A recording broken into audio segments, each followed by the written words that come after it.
Bonjour, c'est Birdie Duck.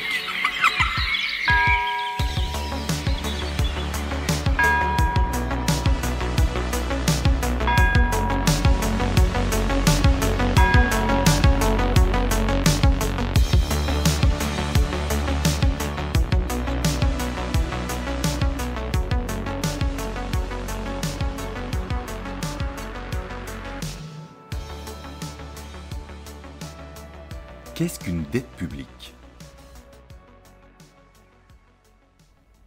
Reprenons les bases ensemble, et je vais commencer par ce qu'il ne faut pas faire, mais qui aide à visualiser. Comparer l'État à une famille.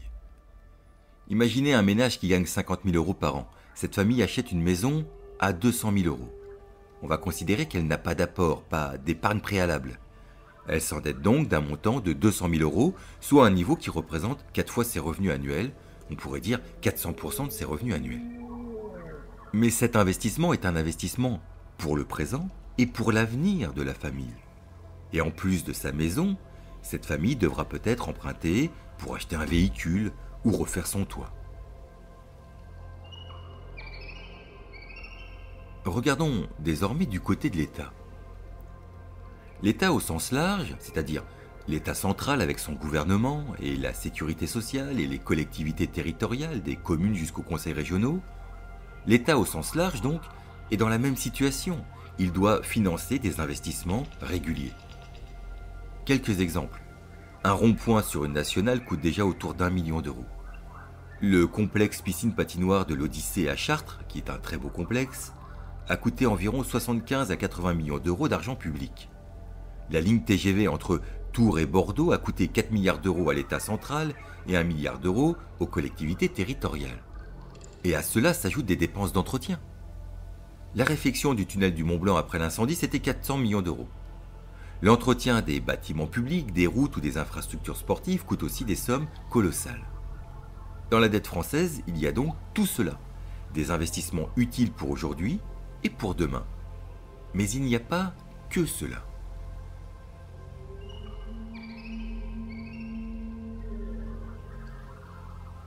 Une entreprise, un ménage ou une administration ont des dépenses de fonctionnement, acheter des fournitures, payer l'énergie, payer l'eau, rémunérer les salariés pour l'entreprise et l'administration. Pour un ménage, si les dépenses dépassent les recettes, il faut réduire son train de vie. On ne peut pas durablement emprunter pour payer les courses ou l'électricité. Les crédits à la consommation existent, on peut aussi jouer sur les rachats de crédits, mais les deux ne sont pas une solution durable. Pour une entreprise, même logique. Elle peut temporairement recourir à un découvert ou à un crédit de trésorerie, mais elle ne peut pas survivre si elle doit s'endetter en permanence pour payer ses salaires ou ses factures. Pour l'État, c'est plus complexe. Les collectivités territoriales, elles, ont l'obligation de voter des budgets de fonctionnement équilibrés. Leurs recettes doivent être égales à leurs dépenses. Et ces dépenses incluent tout ce qui touche au fonctionnement. L'énergie, les salaires, les fournitures, mais aussi les remboursements des emprunts qu'elles ont déjà contractés. La sécurité sociale doit en principe, elle, être à l'équilibre, mais des déficits apparaissent ponctuellement lors des crises économiques ou sanitaires. Enfin, l'État central.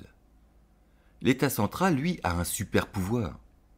Il peut emprunter pour financer la part de ses dépenses qui n'est pas couverte par ses recettes. Autrement dit, il peut emprunter pour financer son déficit. Alors pourquoi la dette augmente-t-elle régulièrement? Simplement parce qu'il y a régulièrement, presque constamment depuis les années 70, déficit public.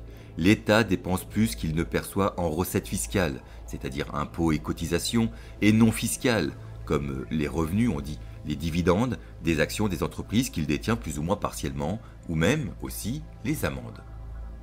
Mais il dépense pourquoi? Il dépense en aide et prestations sociales versées aux ménages et aux entreprises, en salaires et pensions pour les fonctionnaires, en investissement, les infrastructures, les équipements, et aussi en remboursement de la dette déjà existante, le paiement des intérêts.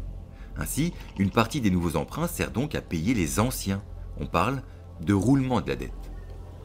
Mais retenons surtout que l'État emprunte aussi pour financer son déficit courant, c'est-à-dire le trou entre ses recettes et ses dépenses. Alors une petite différence importante. Le déficit, c'est le trou entre les dépenses et les recettes. C'est annuel. On dit, c'est compliqué, que c'est un flux. Tandis que la dette, c'est un stock. La somme de tous les emprunts, peu importe à quoi ils sont dus, accumulés au fil du temps. En conclusion, l'État s'endette notamment pour payer ses dépenses qui sont supérieures à ses recettes et c'est surtout ce qui explique pourquoi la dette augmente régulièrement. Tant qu'il y a déficit, la dette enfle. On comprend donc qu'il n'y a que deux leviers pour réduire la dette publique. Soit réduire les dépenses, mais lesquelles ? Soit augmenter les recettes, mais comment et sur qui ? Ce sont d'autres débats. Et comme je l'ai dit dans un podcast précédent, l'économie, c'est un débat permanent.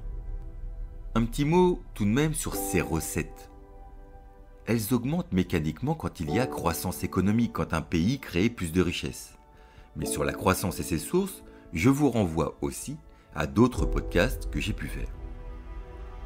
Dans le prochain épisode, on regardera le montant de la dette française et on fera des comparaisons internationales.